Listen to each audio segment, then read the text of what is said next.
2.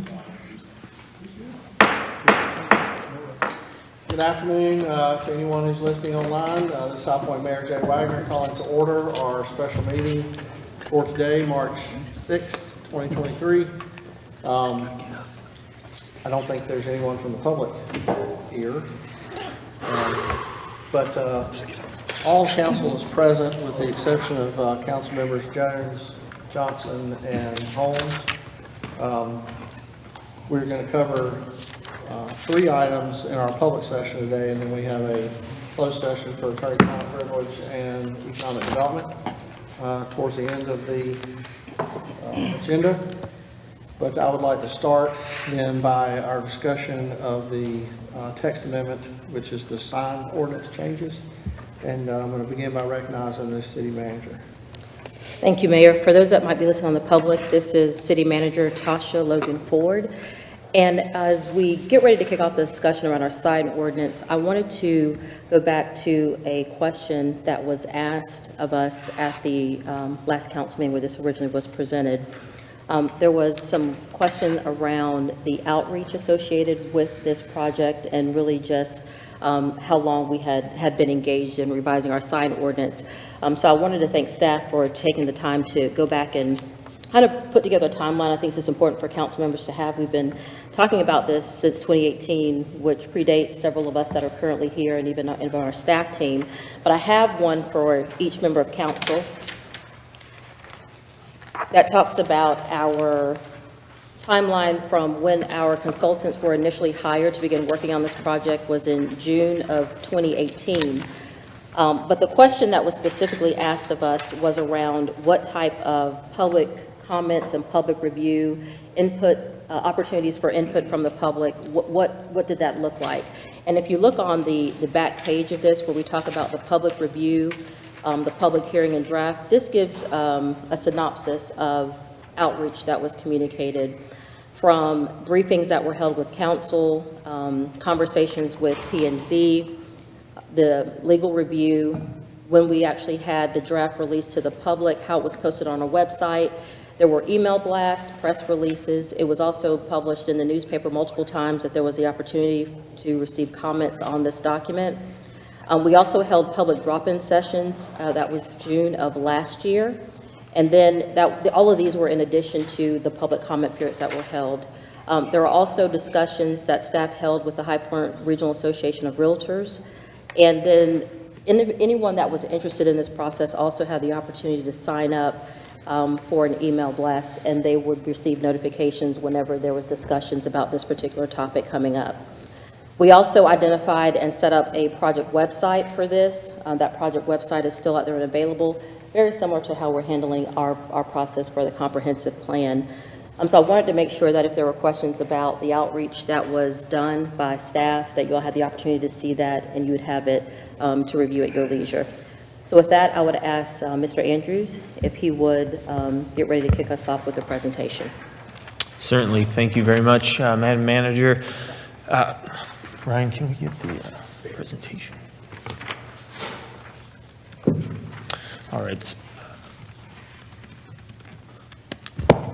Let's start from the beginning. We're going to pick it up after this presentation. If there's any questions, I have the presentation from your council meeting in February. We can always go back to it, but we'll start here.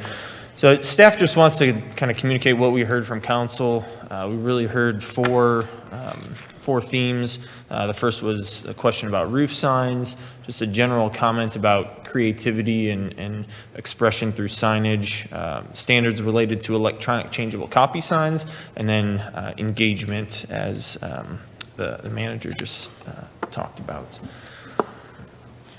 Just to give council some perspective and something to think about it as you consider these amendments. Staff really tries to strike a balance with standards, whether it's signage or other things within the development ordinance. We don't want to simply rely on what other jurisdictions have done either. It's certainly a good place to start to figure out what other municipalities have done, especially in North Carolina. And then, we can assess how this current ordinance would need to be changed to meet any further needs of the development community or, the public. It's important to have a understanding of the legal ramifications that a sign ordinance can have too, and just some of the legal decisions that have been made. And so this theme of time, place, and manner is something that's kind of weaved throughout that draft ordinance. And then just the reminder that the development ordinance is a dynamic document, and changes can be made at any time. So we're happy to do that if that's the case. But just having some of those things in mind as we continue to go on. So you're trying to weigh, aesthetics and sign clutter and the condition of our right-of-way with people's property rights, and also, how to communicate information to the public, as well as being, having that vision of being business friendly. It's a delicate balance. This is some comedy relief here. This is a scene not a scene, it's a city in Pennsylvania that is kind of the butt of urban planning jokes. Yes, there's urban planning jokes out there, but this is, to say this is unabetted, do whatever type of signage you want to. And so people have kind of used this online and whatnot to say, well, you don't want to look like this. But anyhow, I don't think we want that, and I don't think we're there. But anyhow, so this first topic, roof signs, was something that had come up, and I think it'll help to start with a definition of what roof signs are. And so this is, as they're defined in the proposed ordinance, it's any attached sign that's located on a building roof or a wall that extends above any portion of the roof line or parapet. So there's a couple examples here, one within our jurisdiction on Carolina Container, and then those other two are in Roanoke. But roof signs have not been permitted in the city since 1992. There actually was a provision up until then that allowed roof signs. We don't really see, Carolina Container is the only one I can think of that's actually out there still. But we did have provisions for them at one time.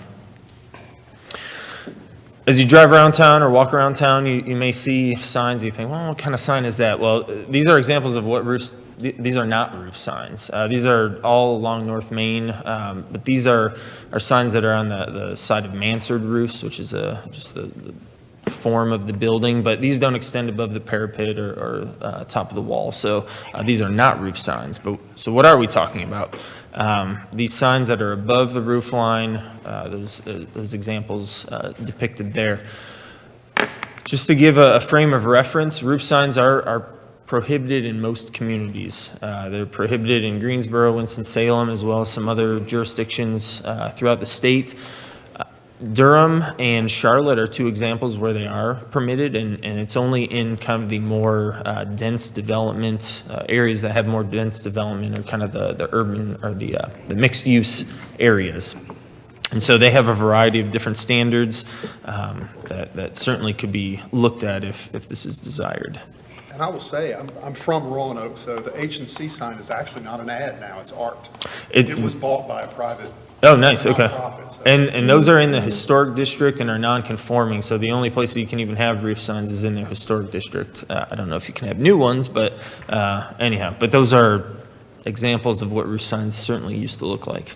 And Chris, let me ask Yeah. you, what is generally the public policy reason for limiting roof signs? I'll be quite honest, there's not a lot of literature out there about roofs, like, there's not an urban or APA article about the decline of roof signs. I've tried to look for it, and I mean, some of the things that have come up just in discussions are, loads on building roofs, just the practicality of having large signs, but perhaps aesthetics, but there's not a lot of recorded dialogue about why that was the case. But the one thing that's common is most jurisdictions do not permit them. We don't permit them in the district, Not as of now. city at all. Well, add a tag along to that. Sure. You mentioned that changes at any time could be done. What does that look like, and how simple is it when you say that? Is that going to be like a It's a text a amendment. spot thing, or is it going to be, no, we got to change the whole policy, or what's it going to be? So within the proposed ordinance, there are, certain categories of signage. So roof signs are an attached sign. So there would be a text amendment, as the mayor said, that would address attached signs, and we could insert in there a subsection about roof signs.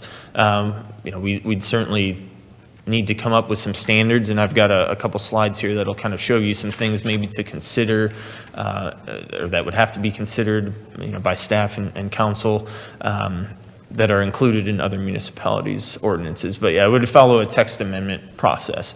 Now, if you wanted to get it in, now, we could certainly write some standards, and it could be, we wouldn't have to do a new text amendment process. But if that was approached by this council or future councils, what kind of timeline, time delay are you looking at, do you think, on normal to do that kind of process? Certainly, a text amendment normally takes a few months, probably 3 or 4 months to be conservative.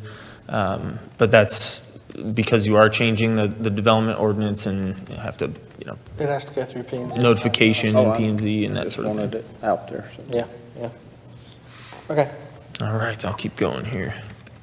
So this is, Ward 3 with Carolina Container. Again, Roanoke, we've already talked about that. If you look at old postcards, I sometimes look at old postcards. Anyways, this one here for Main Street, looking to the south, you'll see the old Elwood Hotel there, and the Security National Bank building at the time, had roof signs, which I thought was a cool example, but there's another good look from it. So there were some out there in the wild in High Point at one time. Can you orient me on where that was at? Sorry. The Elwood Hotel sat where, Place where, yes, sorry. I think of the building name now, but. Train station. So train station's like kind of to our Train right. station's to the right there. So this is looking at just south of the railroad tracks to the south.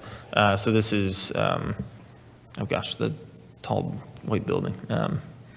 there was a nice men's store across the street there, under the Florissant. Yeah, Showplace West, I'm sorry. is And that's the radio building right there? That I see to the right? Correct. Yep. What year is this? 20s, 30s? I'm not 100% sure. Rick? Sometime 30s, I guess.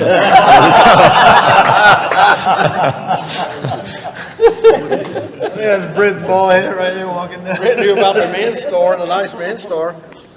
I used to sell clothes to them. Anyhow, it just gives some perspective as to even a High Point example. But anyhow, so when we start thinking about roof signs, there's some questions to ask. Where do you want to allow them? What districts? What are some of the standards? How many? Is it 1 per lot? Is it 2 per building? Whatever. The height of the sign. How many? Or what's the height? Is it only on buildings of a certain height? Do you allow illumination? Is it only cutout lettering? Can you do panels? Are there any other signs that wouldn't be allowed if you did a roof sign? The ordinance, right now, we're proposing crown signs, which are signs that aren't above the roof but are on the top of tall buildings. Do you want multiple things at the top of the skyline? Only on flat roofs? Or, is it set back from the edge? These are all questions that certainly could be mulled over and thought about before you adopt a set of standards for roof signs. And these are examples of things that other jurisdictions have included in their ordinances. So, this might look like this is what a proposed amendment might look like to allow roof signs.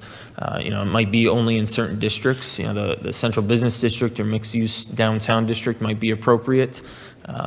You might only allow 1 per lot. Charlotte, this graphic is an example from their updated sign ordinance, and so they allow roof signs up to 15 feet above the roof line, and have some dimensional standards for it being set back, from the edge of the roof. And then they have kind of a mathematical equation to figure out how wide that sign can be. So this is just an example, and certainly can be discussion about how that can be achieved.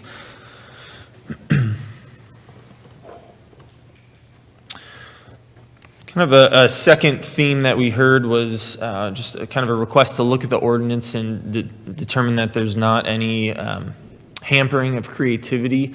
And so staff might make a claim that we're actually allowing folks to be a bit more creative with signage now with the amended ordinance.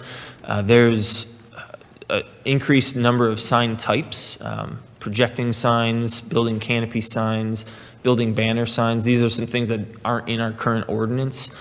Projecting sign, actually there's some examples on the, here where you see them kind of perpendicular to the buildings. They kind of, the signs that go over the right-of-way.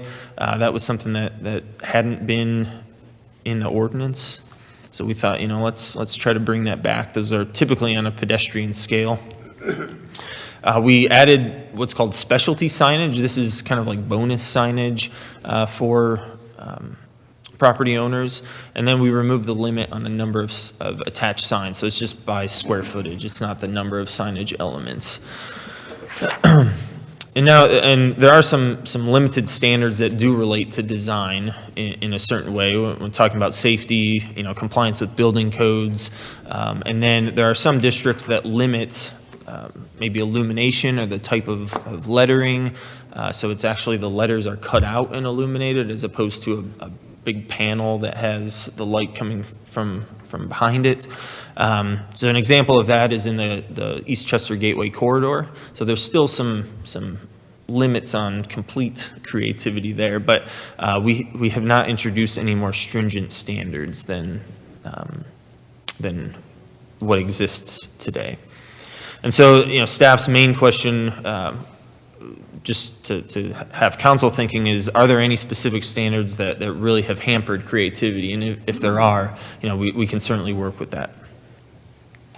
And I just want to show two examples of kind of some creative signage that has come up in the last couple of years. Ironically, both dining establishments, and so I don't know if that goes along with the creative class, but Lone Star Burger has a bowl out there, and there actually was a provision in the ordinance that required signs in the Main Street district to be, oh gosh, I'm blanking on the term now, but essentially a monument sign. So there was actually a text amendment in 2020 that we said, that doesn't make a lot of sense, if you want to do something creative like that. So, and then DK Bones, they've got some signage on a old, I think that's a grain silo. Chris, before you move on Certainly. to the next picture, I saw the very first, maybe not the very first, but an earlier design for the DK Bones site had a, what we would term a roof sign. My recollection was maybe it was cutouts of diamond shapes that spelled out DK Bones. It would have been a roof sign.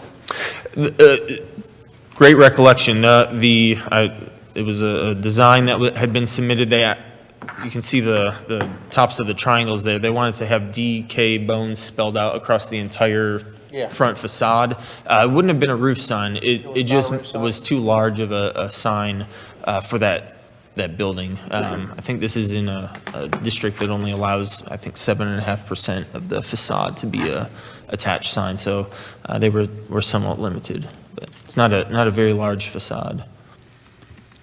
But And I'll say, great memory. I worked with the owner of Lone Star to get that sign. Y'all were great to work with. That was a great example of creativity. The next section was, or topic that was discussed is electronic changeable copy signs. Just some examples, the visitor center, and then a lot of gas stations have electronic changeable copy for pricing. These are currently allowed in our central business, our general business, our Main Street, our limited business, and retail center districts. And the order's a bit different here because that's the order that they appear in the text in the current ordinance, and then they're proposed to be in the same district, so no change there. These electronic changeable copy signs have not been permitted in the East Chester Gateway Corridor since its inception. And so, it has not been proposed. There has not been a lot of dialogue about having those, now be allowed there. One thing that we actually made an amendment in this, in the draft, there was a provision in our ordinance about certain, I think it was time and temperature was permitted. But again, that starts getting into a type of speech where, you're allowed to show time and temperature on electronic changeable copy, but not some sort of pricing. That's the kind of analysis that we've had to do with regard to legal discussion. So anyhow, all that to say, there hasn't been a theme that we've heard that we want to allow them. Certainly, there are folks in the community that might think that's, a good idea, but at this point, we had not proposed to permit them in Eastchester. Do we allow changeable copy signs, but not electronic changeable copy signs? in Yes, sir. East Chester? Correct. And just to give, I mean, go ahead. personally, I don't see a whole heck of a lot of difference between those two, except the electronic changeable copy sign is a lot easier to change. Sure. I used to change the front of the marquee at the movie theater, so. If I could have just done this, instead of going out there with a big stick, Sure. Then you wouldn't have a job. I would have preferred that, so.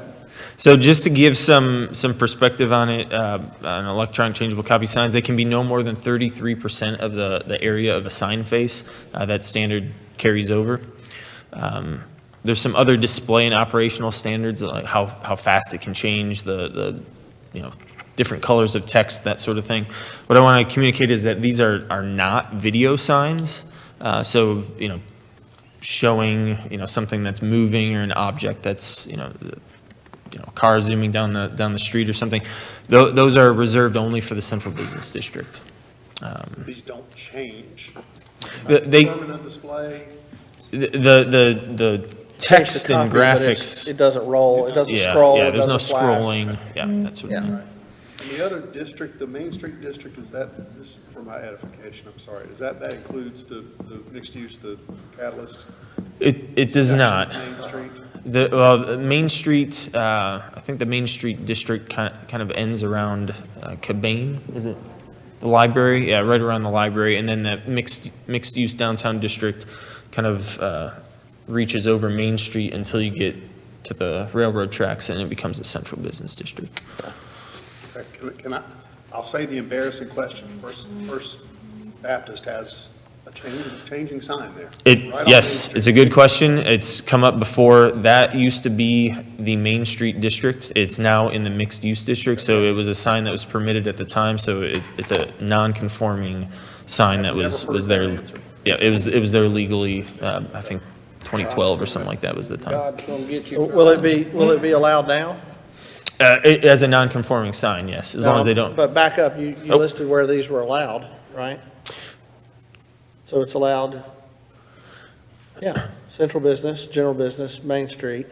That church, I believe, is in the mixed use district, though. Ah, okay. When not Gotcha. later, but Okay, I when got that you. zoning district was created, So the mixed use is not the Main Street district, okay. Correct. That was what I was asking. it has Main Street in it, but it is not You're the not Main the Street library. district. Right. I got you.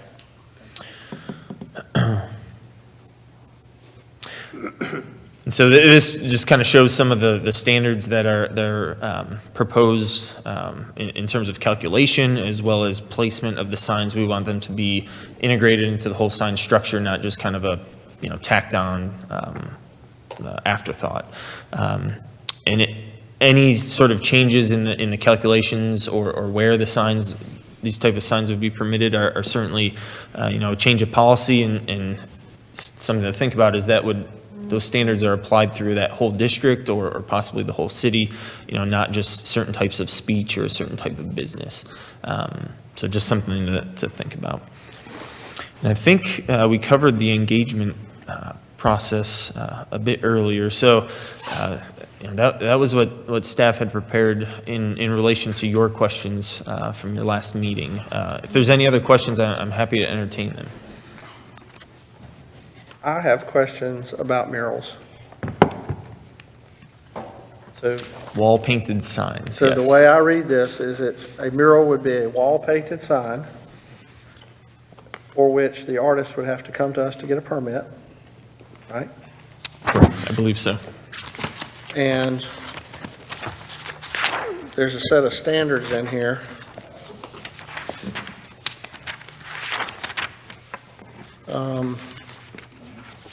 Only non-residential districts, so I can't put a mural on the side of my house. One facade, max, and 2 per building. And then you have to have weather-resistant paint. You have to maintain it. You can't paint over a window or a door. Cannot be illuminated. All right? And the artist is allowed to put his name on it, right? All right, now I'm going to ask a corresponding question to that. If I want to put up a sculpture in front of my business, is that a sign? Is a very good question. The definition of sign includes quite a bit. And at least, I'll weigh in, or I'll let our legal folks if I'm misspeaking here, but there would need to be some sort of determination of staff at some point, whether an item is intended to have some sort of commercial speech associated with it. So a question might be, A wall-painted sign says that it conveys no, displaying only a non-commercial message. correct. So a sign includes a form. Any temporary or permanent device, form, graphic, illumination, illustration, symbol, design, pattern, wording, logo, blah, blah, blah, blah, blah. So I would think a sculpture would be a form. What's the bull? Is that a form? Is the bull a form? Yeah, certainly, and the bull has a clear commercial message on it. But I mean, if I'll they just let- put a bull out there with no wording on it, are we going to regulate that as a sign? I think there's probably some consideration of, what is the business that's being conducted there, McDonald's with a giant hamburger out front, or, the cleaners with a giant, hanger, or, an ice cream shop that has a big cone but doesn't have any, wording on it. Those are the types of things that we'd have to assess, certainly. Good afternoon, Nick Tosco, Pointer Spool, and I've been working with Chris on this.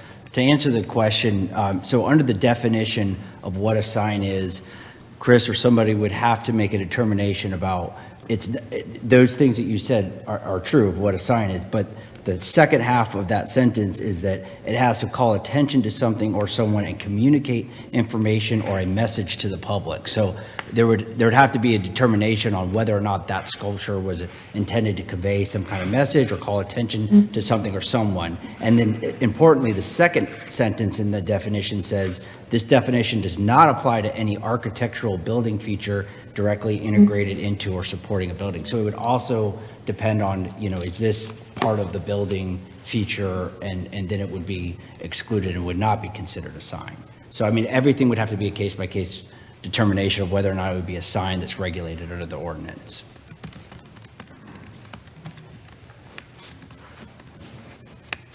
I guess what I'm getting at is, we had a briefing about this at the Municipal Attorneys Conference 5 or 6 years ago, I guess it's been. And there was some discussion at the time among the group, or maybe it was part of the presentation, about murals and about, what is the difference between a work of art and a sign? And that I'm just very hesitant when I think about government regulating art. And one of the things that I mentioned to the consultants way back in 2018 when this began was that I know there were some jurisdictions that were essentially defining, their dividing line between a work of art and a sign was if the mural doesn't contain words or a trademarked logo or something that would otherwise be considered a logo for the business, then it's considered a work of art, and it just doesn't even fall under the ordinance at all. And so, was there any consideration of doing that? Of essentially defining the difference between a mural and a work of art and a sign? I have a problem with an artist who wants to do, if I want to hire somebody to paint a mural on the side of my building, I really have a problem with that artist having to come here and apply for a permit from the city. I mean, unless they're going to put, there happens to be a mural on the side of a building near the Children's Museum, for instance, right now, that has wording and an obvious commercial message on it. That's not a mural, that's a sign. But the lizard on the side of Blue River Jacks conveys nothing about that business. But that artist would have to come in and get a permit for that. Yeah, I don't recall at this moment what our discussion was in terms of, where that should fall in, which section of the ordinance. I mean, it's certainly a possibility to have it as a, sign that does not require a permit. We'd certainly need to shuffle some things around. But I don't recall what what that discussion was particular to that item at this point. If anybody has anything else to add. From a legal standpoint, if we're, I don't think our our standards for it are necessarily, I don't think any artist is going to sue us because he's got to use weather-resistant paint. Although, I don't know, I'm not an artist, but, I had, Mayor, you had indicated, I had reached out to the Chapel Hill attorney, and I talked, because they have a lot of public art there. yeah.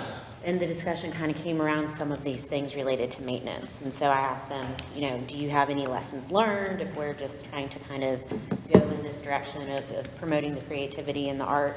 And related to the maintenance and the type of paint was a big one that came up. And so I think perhaps by including that in the language of what, because we're not regulating the content of it, it's just more so the manner of it, right? Mm-hmm.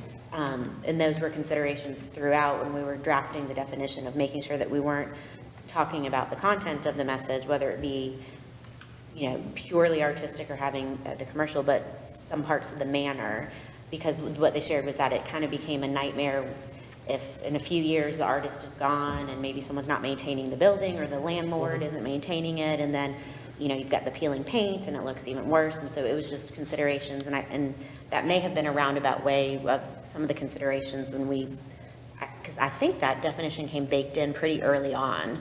Is that something we could regulate though through our, in the same way we would regulate, the commercial buildings that we tear down? I mean, is it from a, you know what I mean? I mean, it doesn't come from the code. Is it like, but I mean, could we regulate that in the same way that we regulate grass that's too tall, or? We could consider going down that route if we were taking it as signs that wouldn't be regulated. Is that what I'm hearing to read? Yeah, like if we didn't regulate on the front end, is peeling paint something we could regulate in the same way that we regulate grass that's too high, or that, We'd have to have it in the code somewhere just to be able to reference if we did it on the enforcement side versus the kind of front end side of it via a permit, but it's something we can certainly consider. I don't know, Heidi, do you recall with the consultants, because I wasn't involved in the very early side of it, but where the definition from that scope came from? It was very early on. I can't remember exactly when it did come in, but we worked with it and tweaked it through the process. I do Right. recall that. Right. So, you know, from the legal side, our concern, like I mentioned, is just making sure it's not content-based. Yeah. So, I mean, there's room for revisions if that's the direction that you want us to. Well, I mean, I just bring those up as a number of examples. There's another one, too, that we have those kinetic sculptures around town, and there's a whole lot of wording in here about, you know, not allowing signs that move. Would you be able to do one of those kinetic sculptures today? If we're going to regulate a form, and we're going to say we don't allow signs that move, And again, I'm going to need the attorneys to back me up here, but the reason that we make them come in for the permit is not because we don't have a size. We do have very limited standards on those, but it's so that we can determine whether it is a commercial, whether it's a sign. And if it's a sign, then it's regulated differently than the painted wall sign. So those kinetic sculptures that are here in downtown, those are not signs. Those are art. are they? Because under this, you've got, your definition of a sign says a form. Now, maybe just because we don't have a definition for a kinetic sculpture in here, you know, if I'm a nosy neighbor and I don't like that thing, do I have an opening to come down here and say, that's a sign and it's I read through all these things. And Mr. Mayor, I'll just offer. It's a movable sign. Why did you allow it? They can't have that sign. I'll just offer as, you know, interpreters of the code that, you know, in looking at the whole definition of what a sign is, certainly there are forms, you know, is a fence a form, is landscaping a form? I mean, you could, you know, go down that rabbit hole, but I agree it's a rabbit hole. I'm not arguing the that. definition includes that it's intended or designed to call attention or communicate information to the public. And, you know, I don't know that seeing a form or sculpture in the middle of the right-of-way is, I don't know that I get a message from that as I'm, you know, I run up Hamilton all the time and see the sculptures in the kind of the triangle there. Don't really think about them as carrying a message. Would it be considered a mechanically moving sign if it's, I mean, that only moves mechanically if the wind blows, but. And again, is that a sign is probably the more apt, you know, the most important question there. And they have not been regulated as such. So perhaps what I'm hearing, Mayor, is you want to be careful and make sure that we're not having any bleed into regulating art. Is that what you're Yes, saying? that's the main thing. I think our council has made a commitment to try to improve the climate for artistic expression in the city. And I just wanted to make sure that there's language in there that would say, you know, mechanically moving sign or whatever that was,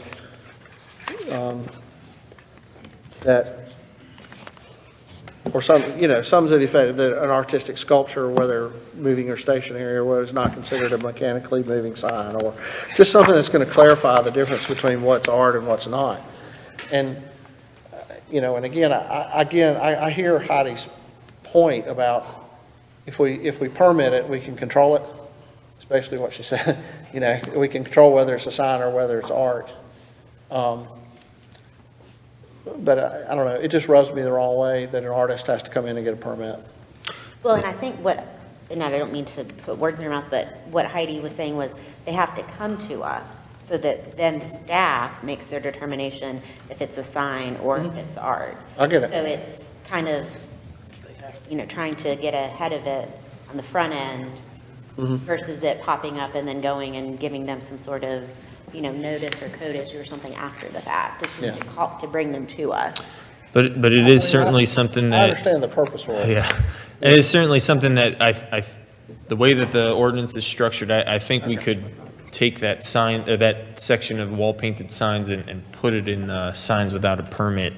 I think it's written to kind of stand alone, that if we drag and drop it somewhere else, it wouldn't Separate. affect subsequent sections of the ordinance. So that you know, if that's a directive of staff, we can certainly. Madam Attorney, question. You mentioned having an opportunity to have some conversations with Chapel Hill about kind of the types of paint and trying to regulate things on the front end. Was there anything that stood out as being significantly different from the way we have defined signs here versus how they have defined signs and what they have? Yeah, I'd have to pull it back up again. I can triple check it, but it was more of, you know, a little bit of what kind of the mayor's saying is having a separation between true art versus signs, with that second half of the definition being that you're trying to convey a message to the public. Yeah. Not an artistic expression, but a message to the public. So I think we can, you know, I'd certainly commit to let us have some time to kind of review it with that lens on of wanting to make sure that we're not having art bleed in any way to commercial messaging, and see if there's any kind of cleanup, whether it's moving it to a different section or something like that. I think we can certainly do. And I mean, I want it to function well. I don't want to create a enforcement nightmare for you, you know? I mean, with that being said, I don't think we're going to become the world mural capital, you know, if we don't require a permit, but, and it may require some, you know, some education of the public. I don't know. And I'm not fully sold on changing it. I'm really not. I just want to make sure that we're doing it in a way that fulfills what this council at least has said. And y'all jump in if I'm out on a limb here talking crazy, but, you know, we've said we really want to embrace art, especially public art. And so, I just want to make sure that we're not being too restrictive, and that we're not doing things that are going to have a chilling effect on that. And I think we're totally in agreement on that. We'll just let us review and make sure that there's no place that we see that as an issue, because what I'm hearing is just truly separating the art. Yeah. Making sure that that's separate from a commercial messaging of a wall-painted sign, Yeah.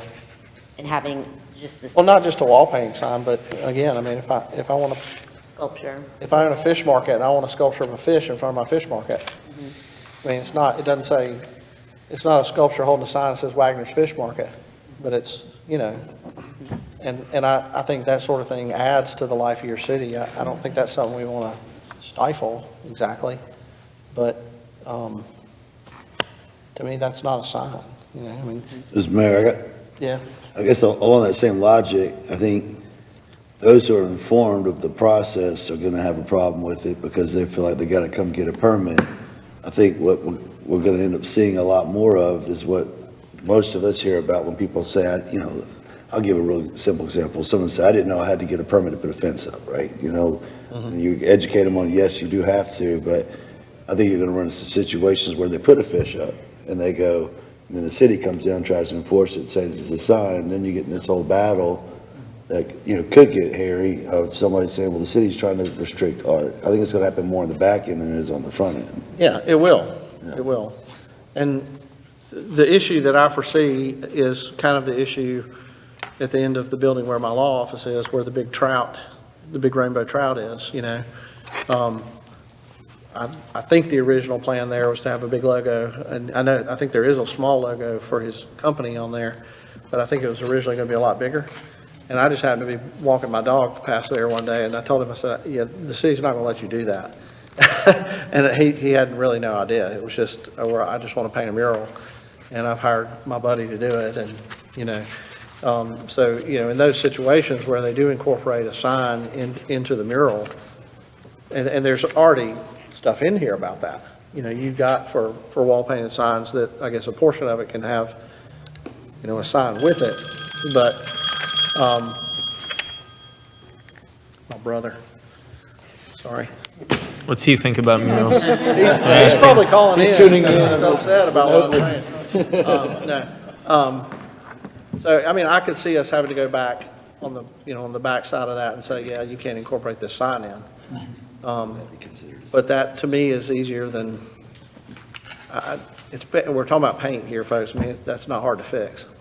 They may be upset about it, but it's not hard to fix, you know, rather than, I don't know. Anyway, I think maybe it's wise to, like you said, to go and look and see maybe how some other towns have treated this.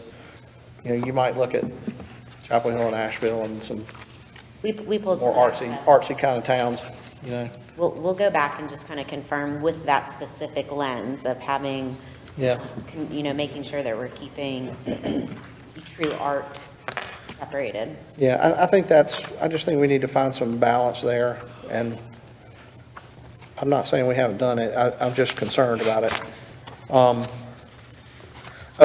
Here's another one, just to change the subject. An awning sign, is the vertical face of the awning just the part that hangs straight up and down, or does it include the angled portion of an awning? Yeah, we can look to I It's believe on it's on there in the page- rules of measurement. It's on page 17, it was on page 17 of the report you gave to council last time. There's a good example of how we measure that on page 37, and that's why we have the rules and measurements to show how we measure. But it says that an awning, only the vertical face of the awning structure to determine the allowable sign size. And then 37 shows you what that is. Okay, I got you, okay. But if I want to put my wording on that angled part instead of on the front, is that allowed? That's where the conflict with vertical face is. Yeah. I can see where that's at. If I want my logo on that Sure. angled portion instead of the purely vertical, is that allowed?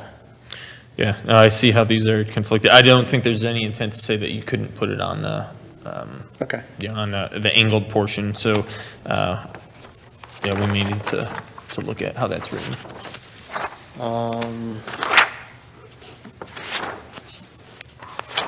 By the way, reading through all this only put me to sleep once last night. Thank you, Mayor, for doing that. Well, I mean, that's kind of nitpicky, but I think it might come up. I'm a lawyer, what do you want me to do? I'm nitpicky. Let's see.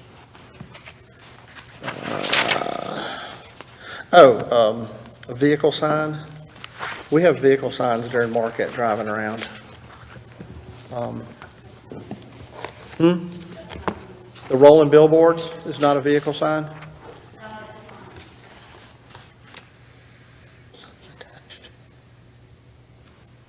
I don't know. Sign otherwise positioned in or on a vehicle. Is parked for a period of time. Oh, it has to be it has to be parked. Okay, I got you. All right, okay. All right. That's all I got. So that wasn't so bad. Fantastic. Over those few things, do look at that electronic change part too, though, to see where that is versus manual change, and if one's allowed in the same district as the other. Yeah, manual changeable copy, I believe, is permitted for any attached or freestanding sign. But the electronic changeable copy are only in, I think, the five districts. Personally, if I had to suggest some changes to you, Sure. I'd like to straighten out this art versus sign thing. I don't have a problem with electronic changeable copy signs in Eastchester, or in the Main Street district. To me, this is the 21st century, and it's just easier to change wording on the sign than it is to go out and have to manually change letters. I just think it's a matter of convenience, and given the restrictions that you've got to, was it 1/3 of the sign frontage? I mean, we're not talking about big signs or flashing signs or anything like that. I think those can be done tastefully, and very few people would probably care. And that we would add them to make the church's sign compliant. I don't have a problem with them going into the mixed-use district in the downtown. But I think, Chris, they're non-conforming, so it's okay. Correct, yeah, They're yeah, good. they But I'm won't have to be saying, I mean, amortized. and- Again, as long as we're talking about a static sign, we're not talking about scrolling or flashing. I mean, I don't really see what the big deal is. You're not talking about multiple colors or talking about one color, I think you can have two. static. Yeah. You know, I really don't see what the big deal is. No concern on opening the door. But I mean, they're limited to a third of the sign. Okay. So it's, And you could potentially I have have some that. large I get it. signs, along that corridor. And again, that's been a policy since Eastchester was created. And so you are free Yeah, to change yeah. that policy. I mean, to me, it just seems more modern, just easier. It's just easier for a business to change that, if they want to do that. I'd like for us to consider rooftop signs in the, certainly in the mixed-use district. I don't know necessarily about the showroom district, although I wouldn't be opposed to that. And I would count on y'all to give us some standards in terms of size, because we don't want rooftop billboards. But, even go back to the one that shows Roanoke. Those are quite large. Yeah, they are, those are really big, I get it. But the ones with we saw it in Kansas City where they had, they had a rooftop sign for their power and light district. It was really cool looking. I think we can do that tastefully, certainly in a more urban, That might have been grandfathered, because they've been around a long time. Well, maybe, but the power and light district's not been around very long. That's their, Yeah, but that's built off of that company, is what I'm saying. yeah. But I'd like to see maybe what standards could look like for, Do these standards that are here, this is just a rough kind of, these are fine. Suggestion. I don't think the 50-foot tall requirement would necessarily fit us. We might have to be shorter than that. do you have any suggestions or? I mean, I don't. And there are quite a few. I'm not super restrictive on size. Sure. That's just me personally. Charlotte's at 15, you good with that? They're at 50. Right here is 50, right? Didn't you Yeah, say you based that again, off Charlotte? we're throwing Jello at the wall. We don't have, to see what I know, happens. and we don't have a lot of 50-foot buildings down there. I mean, there's quite a few along Main Street but Well, I mean, Yeah. in the stadium area, we don't. If we're talking about Sure. just the downtown mixed-use district, certainly if we added the market district, we'd have plenty of those buildings. But, if there's some sort of ratio, I mean, I like the 5% of the roof or 40 feet, whichever's less.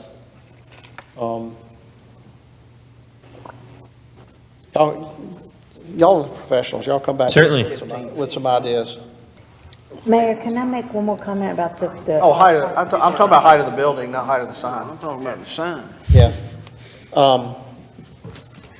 Like, that's gonna be a tall sign. No, we don't want a 50-foot sign. no. We don't want a 50-foot sign.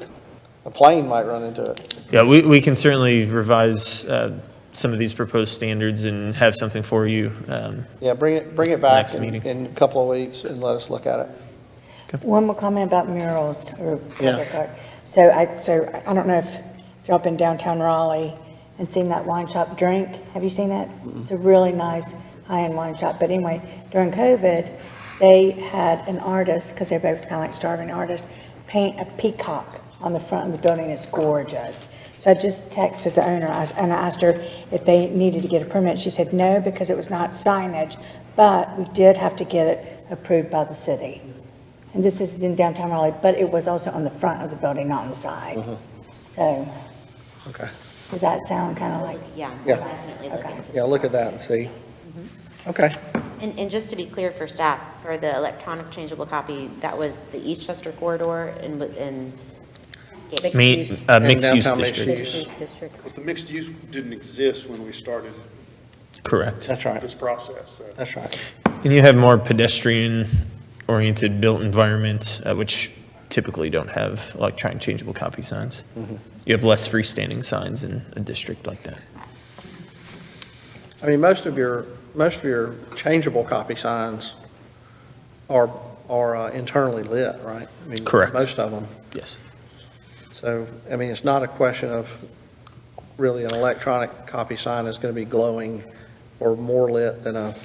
And there are some other internally lit standards. Changeable copy sign. Correct. And there are some other standards in the electronic changeable copy section that discuss, what the brightness of those signs is required to be, so.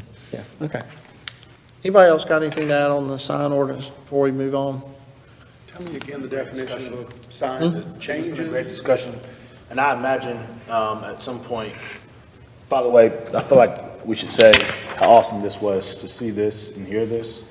I'm someone who's fine to say and admit, I wish I'd have started this 2 weeks ago, because I think what might have been painted on that day seemed like we hadn't done this. Okay. But we have done this, and I hope that we can continue having opportunities to keep do this, and that the business and development community will continue being partners with us as we try to figure this whole thing out. So I want to say to staff, and to everyone who's been involved and given insight and feedback, how much we appreciate you. We know staff has a critical role to play. While it would be great to be able to say, staff doesn't have to say anything to businesses about what they do. Unfortunately, like you said, we don't want that picture that showed up on the screen earlier. And Ryan, no offense, because I think that's kind of near where you were. Okay, never mind. I thought you were from there, Ryan. No offense. I know you're from, yeah. But no, so seriously, shout out to you guys for all the work. And hopefully we can get some feedback from folks, some more business community folks and development community folks on some of these proposed changes as we start to get there, Jay. I think that'd be fantastic. All right. Well, let's move on then to item number 2, zoning decision delegation. All right, let me change gears here.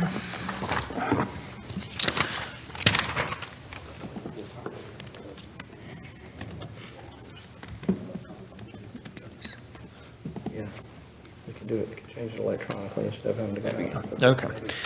So, Changeable copy, and there's electronic changeable copy. Yeah. any other residual sign questions? Okay. I'm trying to get my mind around changeable, electronic, and electronic copies. I'm just, And if there's other questions, I mean, staff, we're more than happy to talk about signage with whoever wants to talk about signage. All right. Go ahead, John. Shifting gears here, this is going to be a kind of a high-level presentation from staff about the zoning approval delegation and kind of an assessment that, as staff, we've done and just kind of made some major assumptions. So within the state statutes, there's some requirements about development regulation and that the governing board shall hold legislative meetings when talking about or making decisions about development regulations. That could be zoning changes, it could be text amendments, and there's a big unless, and you're certainly familiar with this, the House bill that was passed last year. And so that italicized text is what the language of the House bill is, so that it allows the council to give the Planning and Zoning Commission certain rights for changing the zoning classification of properties. This is a list of, within the development ordinance, there are rules and procedures, but items that the city council and other boards and commissions in the city have the authority to make decisions upon. This is the list for city council. So all of these items they end with you. And the items in red are the items that can still come to you, but that legislation authorizes you to kind of pass those on to P&Z and say, you know what, you can make the decision. Or if there's some sort of appeal, then this body would make that final decision. But the remainder of those will still come to you no matter what. So just to give some perspective, Guilford County, Greensboro, Randolph County, and Davidson County, they've all had this legislation passed, as well as Kannapolis, Fayetteville, Gastonia, Cabarrus County, and Durham. Just some other examples, and I'll note that staff certainly did look at these and trying to form what the process might look like.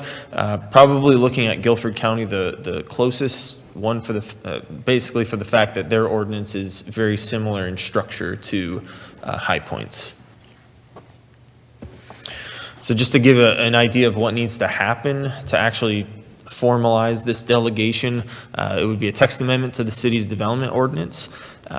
Again, there's a lot of rules and procedures and responsibilities and verbiage that would need to change related to processes, public notices, when do public notices need to go out.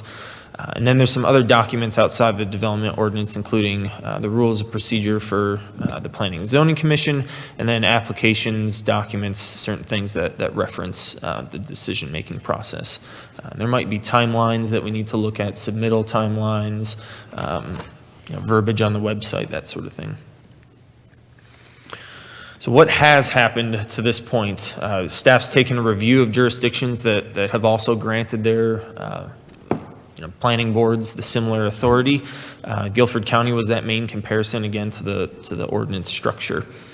So staff has kind of fleshed out what that would look like. And then we've also made an assumption that there might be a fee, so an amendment to the city's fee schedule. What does that look like to this point? It can be, I'm sorry, what does Is there it? any specifics been given to that at this point? No, we've just made General- fairly uneducated guesses at what the desire of council would be. So we've made some major assumptions here. In that any decision that involves a zoning change would be a Planning and Zoning Commission decision. So there's kind of those three items that were read on the list before. That's the conditional zoning. You see those regularly where a developer or a property owner agrees to a certain set of conditions, and then those become kind of the mini little zoning ordinance for that property. Planned developments, that's another form of zoning where it's kind of a la carte. They're selecting their development standards. They might have a map that goes along with it to show how their development will take place. And two good examples that we've had recently are Cohab Space and then the North High Point development up in the northwest part of the city. Those are planned developments. And then the last one is just your zoning map amendment, which is a base district or overlay district. So it could be historic preservation.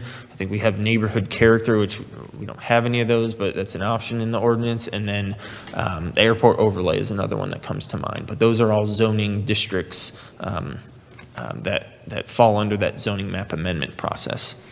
So we've looked at what a possible fee could be. We've examined voting thresholds and what those might look like. Tried to think about what an appeal process would look like. If somebody's unhappy with the decision of the Planning and Zoning Commission, that it can come to council. That's a very common process, or a very common part of the process for other jurisdictions that follow this process. And then a question about establishing new zoning districts. If there's a new mixed-use district or something, is that a power that this body would want to delegate to the Planning and Zoning Commission? So there's still a lot of questions. But to give you a summary of what the zoning process looks like now. Right now, there's a pre-application with staff. If somebody wants to change their zoning, there's a pre-application with staff, and then the submittal and public notification, and then there's the planning and zoning consideration. They're not making a decision, but then there's still some public notification in between the P&Z and council that's required by state statutes. And then finally, your consideration.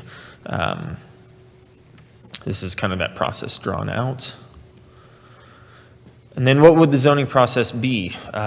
Again, we'd still imagine there'd be some sort of pre-application, an application submittal, but at that point, if we have to make the the assumption that the Planning and Zoning Commission may make a final decision. And so would need to advertise it as if they were making the decision. So that adds some, some advertisement that we don't have now, that would be on the front end of things. And then the P&Z might have a decision, and then there might be an appeal process. We're throwing $250 out there.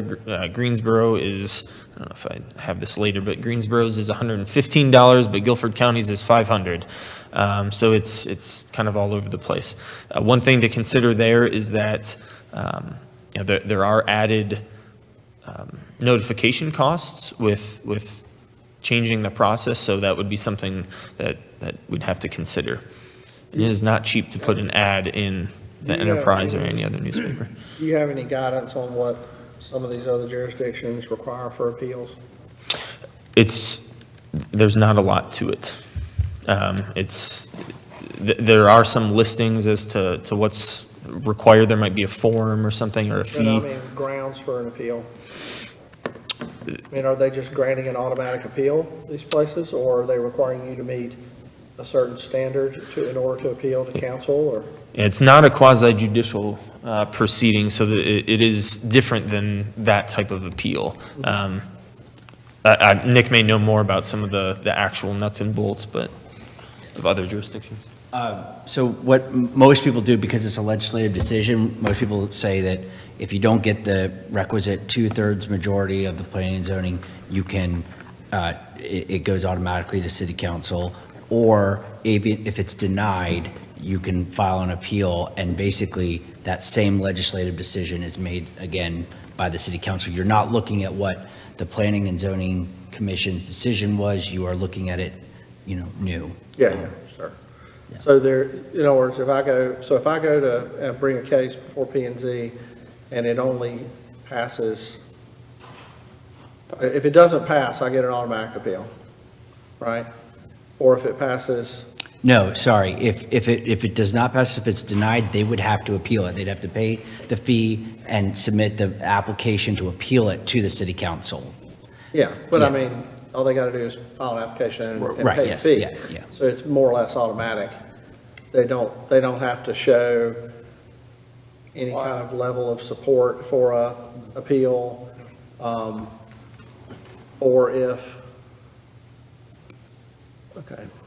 So no grounds, because it's legislative, it's kind of like if they just want a different answer, they can appeal. Do any of them differentiate between, what were you saying about 2/3? Yeah, so if it didn't hit the 2/3, I think that would maybe be the difference, is that if it didn't hit 2/3, it would be automatic, versus if it was So denied. they denied 8-1, you don't get an appeal from that. They Yeah. could appeal, but they have to proactively. They have to file do the it. appeal and pay the $250. They Okay. have the option to So there's no appeal. difference between a 5-4 denial Right, and yeah, a 5-4. 9-0 denial? I'm sorry, I didn't. There's hear. no difference between a 5-4 denial and a 9-0 denial in terms of No. your right to appeal? No, a denial is a denial if it's a simple majority to deny. Okay. Yes. Go ahead, Judy. I'm Judy Stalder with Trebic. There is no fee for an applicant to appeal, and the appeal is automatic if it's denied in Guilford County and in Greensboro. There is a fee if a citizen wants to appeal the decision of the Planning and Zoning Commission. So if the P&Z approves it and an adjacent landowner doesn't like that approval, a citizen could approve it to city council? A citizen, any citizen, it doesn't have to be an adjacent landowner, any citizen can appeal a decision of the planning board either way. By paying a And fee. they would pay a fee, Okay. but the applicant doesn't There's have no to pay legal a fee. requirement to do that? And the appeal is automatic for an applicant if he's denied. I mean, they don't have to go, they may just withdraw, but it's automatic. Okay. When you say citizen, I just want to be clear, we're talking about resident of the city of High Point, someone who lives in the city? Does it, can it be No. any citizen, or does it have to be an adjacent Anybody, citizen? anybody can do it. They don't have to have any specific standing. And I'm not even sure if it has to be a citizen of the city. Anybody can appeal. So do you see then a lot of, I guess, neighbors that might Appeal and be happy with the decision? Do they appeal a lot? It would be the adjacent. Yeah, there are some citizens that will stand there and say, I will appeal every decision you make forever when they're upset. There are other citizens that will go to the planning board and oppose. And then when the planning board decides that they're going to approve it, you never hear from them again. They do not appeal. I mean, the applicant may be sitting there for 10 days worried that they are going to appeal because they were so opposed, but they never do. And perhaps that fee is a deterrent of frivolous appeals. Greensboro is starting out at $115. The staff recommended more, and the council agreed, but they wanted to do it in steps. Guilford County did theirs all at one time, from $0 to appeal to $500 to appeal a few years ago. What's the time window? Like, I know a small claims court, you have to file an appeal within 10 days. days. 10 days. It's up to us to create those rules. If we want to allow for a citizen appeal, if we want to, I mean, it's up to us to create that. I don't think there's any state statutory guidance on that. Sounds like the statute's going to let us do what we want to do. Right, you make the rules, but in If Guilford Raleigh doesn't County like and it, they'll just take it away Greensboro, from us. yeah, in Guilford County and Greensboro, it's 10 days. Yeah. And that gives staff some time to get it prepared and ready to go to the next council meeting. 10 total days or 10 business days? 10 usually 10 10 real-life days. In real life days. I don't know what the legal term is for that. Yeah, and I think it might be Chris's slides once he gets to a couple more of them about the questions that remain. So a lot of these specifics related to timing and grounds and you know, if we want to open it up for citizen appeal, that is all within the direction of what council is interested in doing. So I think, like Chris said with his slide about assumptions that they've made, staff did their best to make some assumptions. Maybe council would want this, maybe council want that, but I think what they're looking for today is some direction on exact, how you want to go so that we can revise the text amendment and make sure we have everything in there. If I may make a suggestion. Is there a proposed text amendment right now? Planning has put one together, my office has reviewed it, but it's with these kind of baked-in assumptions that staff has made. Okay. So we need guidance on what you're interested in as far as the appeal process, the amounts, those sorts of things. Okay. And I would just suggest to make it as consistent as possible with other jurisdictions in the area. So developers that work in all these jurisdictions, which is just about everybody, aren't confused or caught off guard by the rules.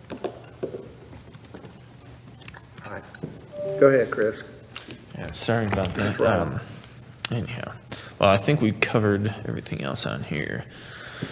So some questions that kind of remain, and again, staff's made these assumptions.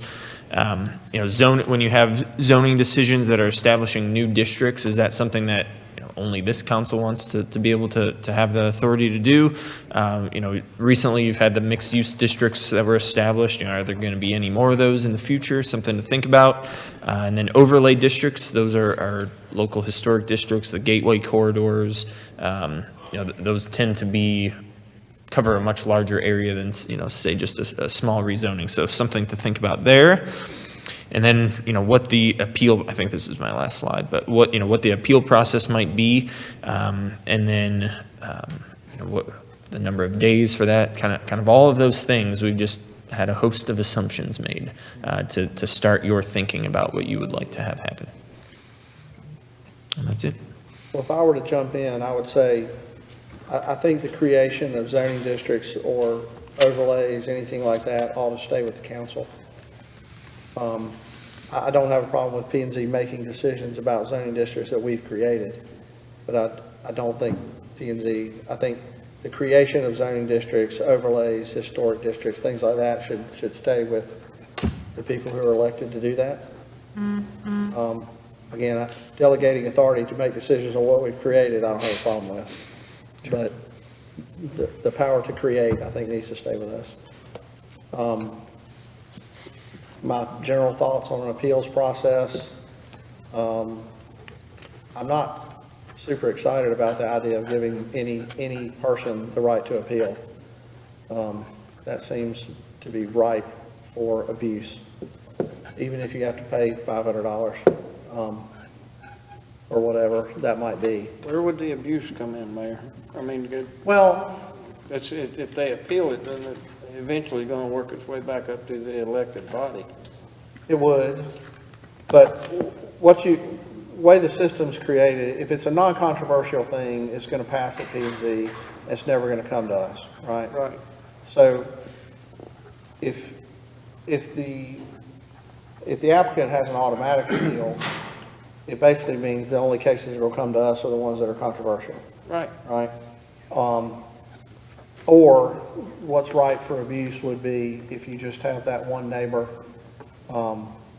who's just, we see it a lot, where you just have that one neighbor who's just very opposed to it, and then that whoever that applicant is has to go to all the costs to pay their attorney, their, all of their staff and everything to go another month, come to another meeting, because one person's very upset about it. Correct. But I think if you look at the totality of the cases that go through, that's going to be the exception instead of the rule. And then it still gets back to this body making the decision that may make that angry person more angry. Yeah. And I would say that's why we don't do it. Well, the whole reason for behind the impetus to even look at this and get the legislation is to hopefully benefit the process of a more business-friendly environment, because the numbers have shown us that that same time delay you're talking about and same expense delay you're talking about can already be incurred and is being incurred having to wait from P&Z I get to it. get to council. Yeah. So, I mean, I don't know. To me, if we're delegating to them the authority to do it, if we undermine, I think we undermine that by making appeals too easy. Would you be So you're- interested if staff could find it in the data to see, because I'd be interested, like for Guilford County and Greensboro, what percentage of their cases are appealed through that, It'd be interesting to see what that to is. see if it really is something I that's think we need to abused? look at that and then discuss it. Do any of them have an appeal process that can be initiated by council? Where if planning and zoning rules some way and there's a majority in this council that wants to pull that case and bring it before council? I did not see any. We can certainly look some more, and, there wasn't anything, Judy may know. Anyone can appeal, that includes Council members. Well, you'd have to pay the $500. What's that? I've never seen it done, but Okay. We'll see, You can use your campaign funds. yeah.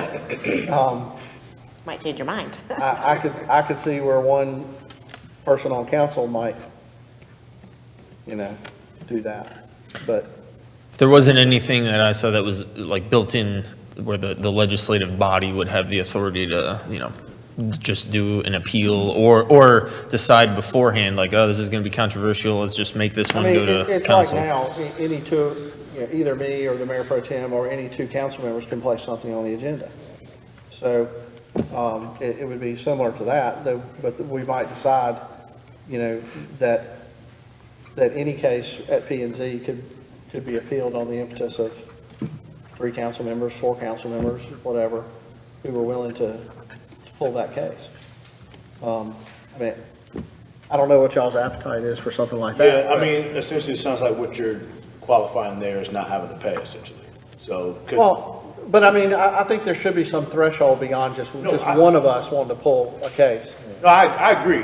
I think I'm just delineating. I think when it was anyone, then as a resident of the city, any one person could pay the application fee to want to appeal. But I agree. I think that a delegation of council, if you say, then I agree, just what becomes that threshold?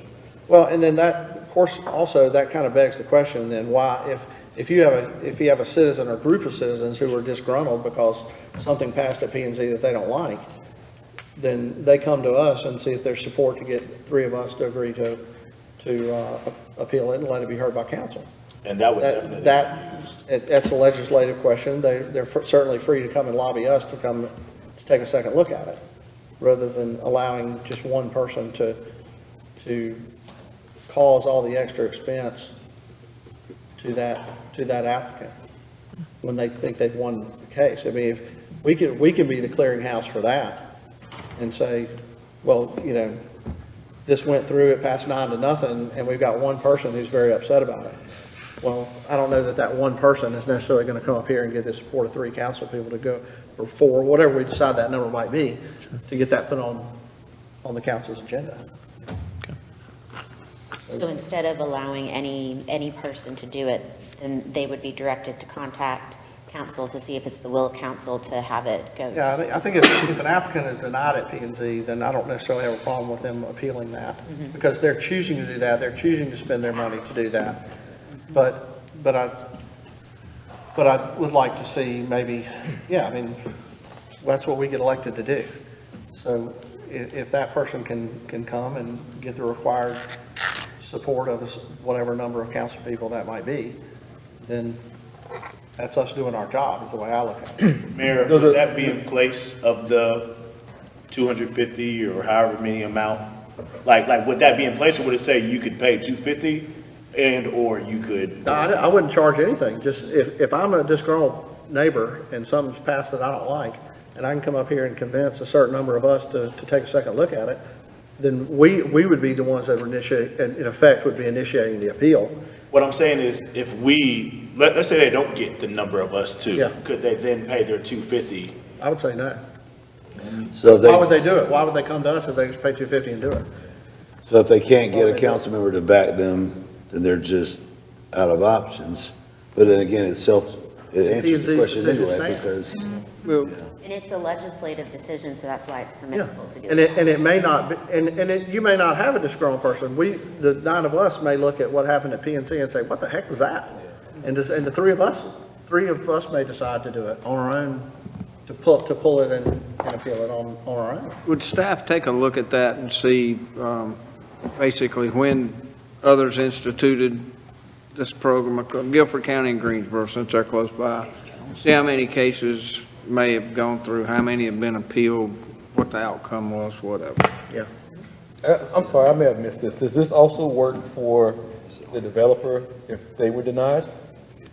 Yes. If the developer denied, he can come get 3 of us to read it. Well, I think we'd write it into the statute. If they're denied at P&Z, then they have a right to.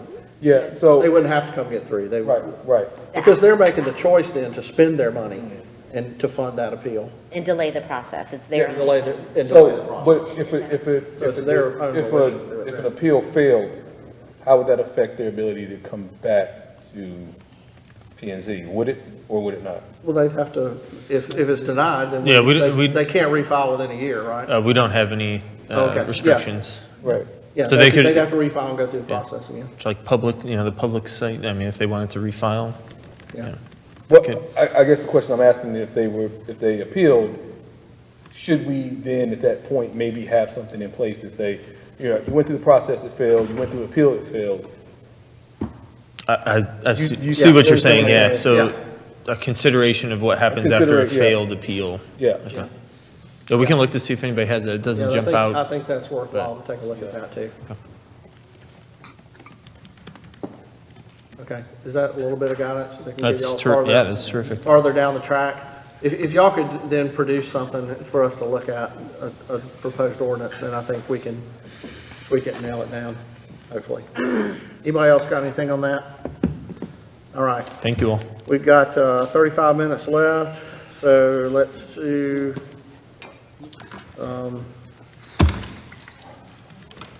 water quality. This should be 5 minutes, right? Yes, sir. 9 slides, 5 minutes.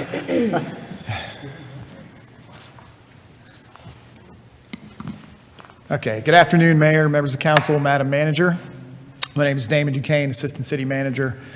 Staff wanted to get before council to discuss, and I'll describe what all this means here, a pending announcement that's coming from the EPA. We actually expected it last week. It didn't come, but it's related to water quality. So all water quality starts with the Safe Drinking Water Act. And what that is a federal law that was established in 1974. It's been revised a couple of times in the 80s and 90s. And what it does is it defines what a water contaminant is to start with. So there are 4 basic types of contaminants. The physical contaminants, nobody likes chunky water. Biological, those are things that you can typically boil out, right? So if there's a boil water advisory, that's typically some type of bacteria. Radiological, not something that you would see in a municipal water supply typically, but those who have wells, especially those are in rock wells, you can actually get radioactive components, and gross alpha is one of those, and if ingested can cause damage to you. And then there's a whole family of chemical contaminants, and the list is growing. So it defines what those are, and the law, the Safe Drinking Water Act, enables the EPA to set limits on contaminants. And we follow a lot of those limits currently, and it also sets the process that the EPA has to follow in order to deem something a contaminant, and then also give it a limit that we have to follow. So why is that important, and what does that mean to High Point today? So in February 21, the EPA started a process for regulating 2 currently unregulated contaminants, PFOA and PFOS. Perfluorooctanoic acid, and I'm not even going to try the second one. So those 2 contaminants are man-made contaminants that are part of a bigger family of contaminants called PFAS, perfluoroalkyl substances. And you may have probably read about this in your news feeds or things along the way, but PFAS is a family of thousands of man-made chemicals. They've been around since the 40s. Typically where you see them, Gen X is another one that you may have heard of. They are in products that are resistant to heat, water, and stains, traditionally. They can be found in lots of other things, but those are the big ones. So the EPA started studying those back in 21. And the reason why they did is because those chemicals are believed to have adverse health effects at very low levels. And when I say very low, we're going to talk about how these are measured in parts per trillion. And to give you some perspective on what a part per trillion is, everybody likes to do a water droplet, actually 1 water droplet in 500,000 barrels of water. Even more so, if you were to travel to the sun, 1 part per trillion of that trip is the first 6 inches of your trip 93 million miles to the sun. So these are very trace elements, and we're talking about very small amounts of these. PFOA and PFOS were phased out of production in the U.S. in the mid-2000s. They do remain in drinking water sources because of, obviously, if it started in the 40s, we didn't take the same care back then that we do today, so there's decades of pollution. And they also come in a lot of imported consumer goods. EPA thinks we get probably 80% of our PFAS exposure from consumer goods, non-stick cookware, cosmetics, personal care products are a big one. Food wrappings, if you consume microwave popcorn bags have PFOA and PFOS in them. Stain water resistant clothing and carpet and furniture treatments. So we expected an announcement actually last Friday, still probably will come before the end of the month, where the EPA is going to propose a maximum contaminant level for PFOA, PFOS, and likely a couple of others. And what that means is a maximum contaminant level is based on if you drank just over a half a gallon of water that contained the maximum contaminant level of this substance for 70 years every day, it could have an adverse impact on your health. So that's how they determine what an MCL is. They'll also produce some goals. Those are not enforceable, an MCL is. And then as a continued part of the process, it starts a public comment and scientific research portion, and the rule will also establish an effective date. Typically, the last one I was exposed to firsthand was arsenic. They gave 5 years basically for water purveyors to come in compliance before the rule actually took effect.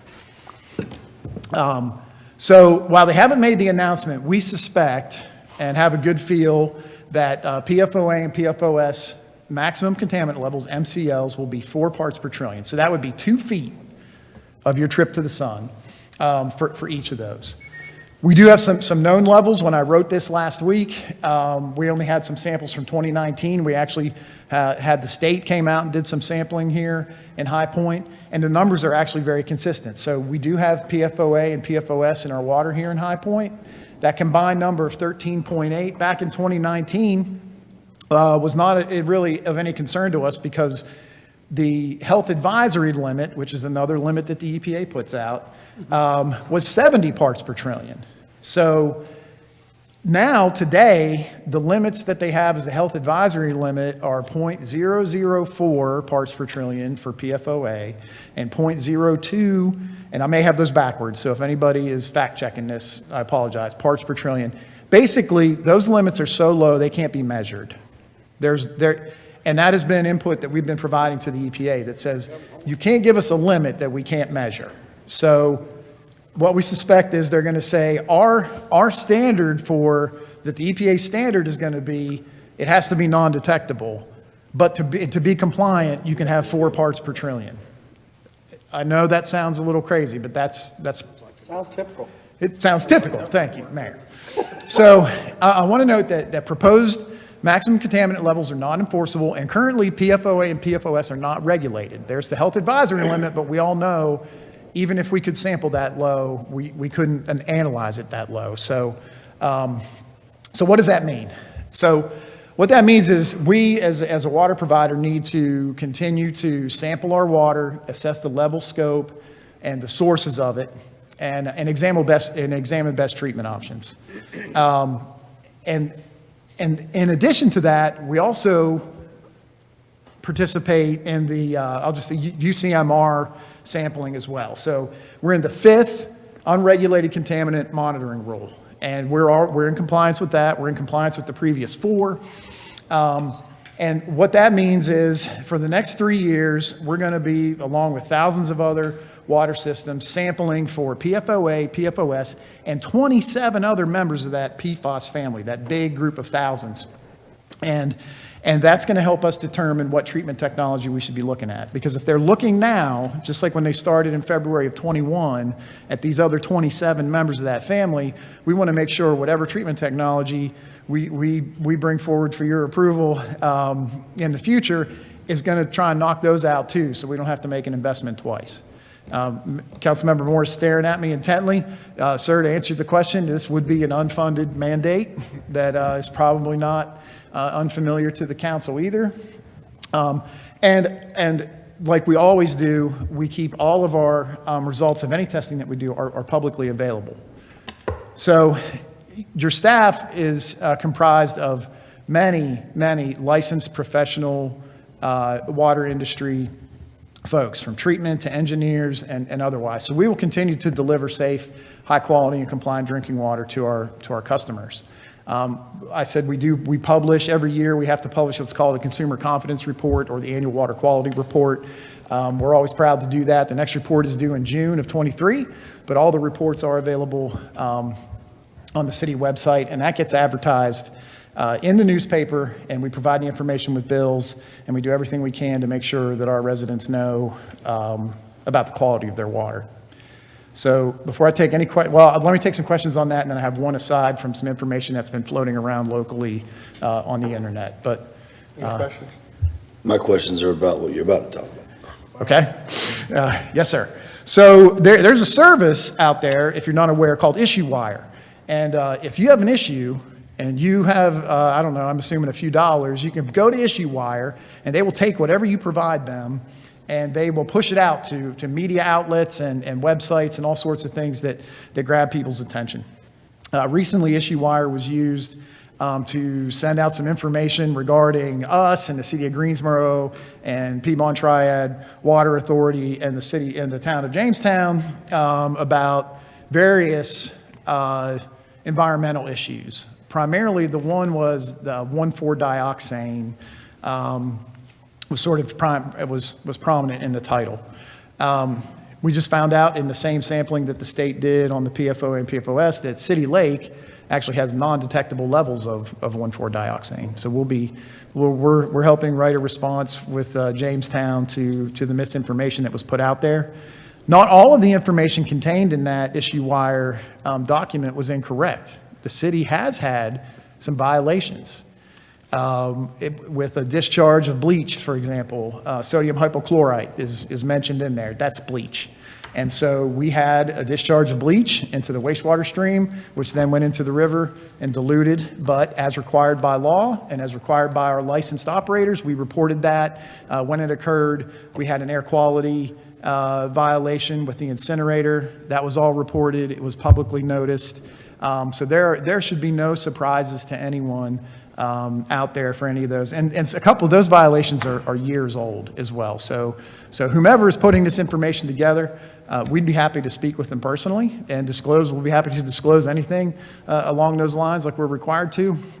But at the end of the day, they sort of created a problem soup with all those things. They're mixing air quality with water quality, with wastewater, with drinking water. And so we're going to try and help sort that out, especially for the residents of Jamestown and our fellow water purveyors in the area. I hope that was helpful, sir. I have a question. Yes, ma'am. So are there any updates on any of the water testing that's gone on in the Richland watershed? And I know that Robbie, over on Grimes, some of the sewage pipes were replaced, I think. Are there any updates on what's going on with the water over there? There aren't. We received the same report from the professor at NC State, essentially the same test results. So nothing in particular has changed. The sewer rehab work, we are partnered with Southwest Renewal Foundation and Piedmont Triad Regional Council to submit for a BRIC grant for that, of which we were ranked number 3 in the state. And so we're waiting to hear from the federal government on where that may stand. And that will be the project that will address all of those concerns in that immediate area of the watershed. Anything else for Damon? Thank you, sir. Yes, sir. All right, next on the agenda is to go into a closed session for economic development and attorney-client privilege. Is there a motion to that effect? So moved. Second. There's a motion and a second to go into closed session. All in favor, please say aye. Aye. Anyone opposed? Okay, that motion passes. As soon as the room clears.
redistrict.